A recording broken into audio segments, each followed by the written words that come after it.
In today's video, I wanted to talk about get home bag weapons. The first thing I want to say about get home bag weapons is that everyone has a preference to what kind of weapons they have in terms of, what brand do you have, what kind of guns do you prefer. Some people like revolvers, some like SIGs, some like Glocks, some like Berettas, and so on. This is not a video to say, my weapons are the best brands and the best, guns to have. It's a video to say, here's what I carry, this is my system, take from this and create your own. Okay, so my system contains a couple different items. First, I carry a couple knives. This is a Becker neck knife. It's very thin. You can put this, I have some 550 cord on there, so I wear this around my neck, and this kind of hangs like this underneath my shirt.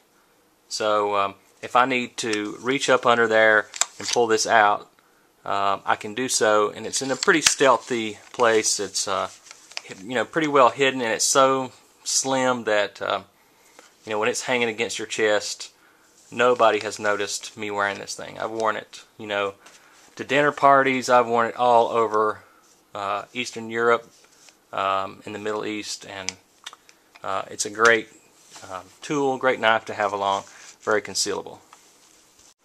This is also a knife that I sometimes carry. This is a Ontario Rat 3, and so it's a good knife. It's fairly new. I haven't used it a whole lot. But certainly if someone, I don't use it as a defense weapon really, more as a tool, but if someone stuck this thing in your gut, you better believe it would take you to your knees. Here's some wire. And this could be used for a lot of different things. You could use it to strangle someone if you had to. Hopefully it won't come to that. But you could also use it to secure someone. So if you get attacked, or someone tries to take your stuff or whatever, and you've got them at gunpoint, and you want to tie them up, and tie this around their ankles and their hands behind their back. This is pretty good stuff for that, because nobody's going to chew through this. So it has a lot of it's kind of a multi-task component that I keep in my weapons pack. I typically carry at least some type of zip tie in my pack so that I can use it for securing someone's hands, or for whatever reason pops up that I need a zip tie. The next item is a can of pepper spray. This is pretty small. A lot of women carry this. You can carry this in your pocket, and it's really my non-lethal deterrent weapon. If somebody comes up and like I said, tries to take your pack or prevent you from your goal of getting home, you don't want to shoot everyone that tries to do that. Or, you may come in contact with a really angry Rottweiler, and, you don't want to waste your bullets on a dog, so you just spray it in the face with a little pepper spray, mace, and your job is done.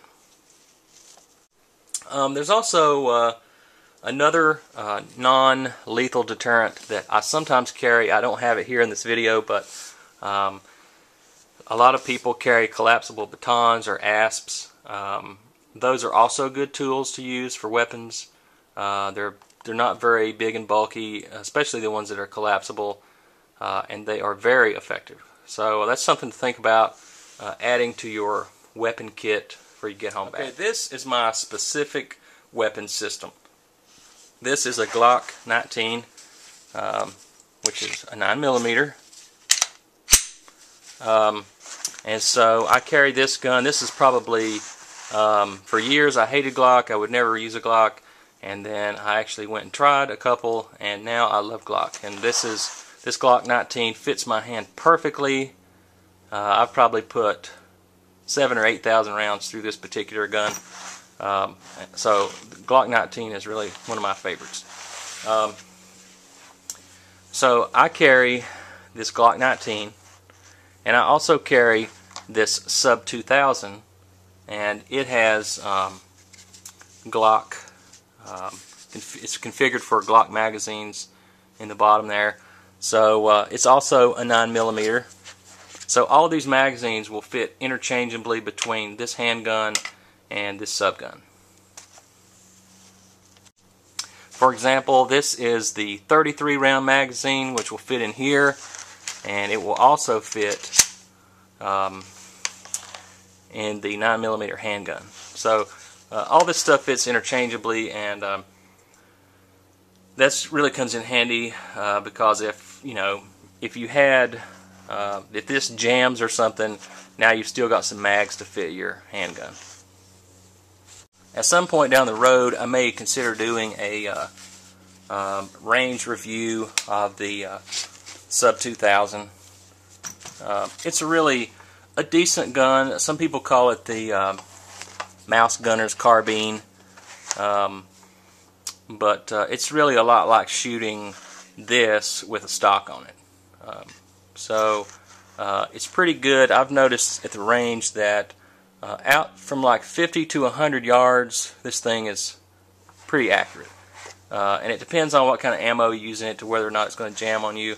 If you use like Wolf ammo, or at least in my case, I've used a lot of Wolf ammo in this, and sometimes you'll get failure to feeds or jams with that. But if you use anything else, UMC, anything that's brass in this thing, it tends to work pretty good. One other thing I wanted to point out is that when I carry this in my get home bag, I don't carry it in this pouch because this pouch is really too bulky to fit in my backpack.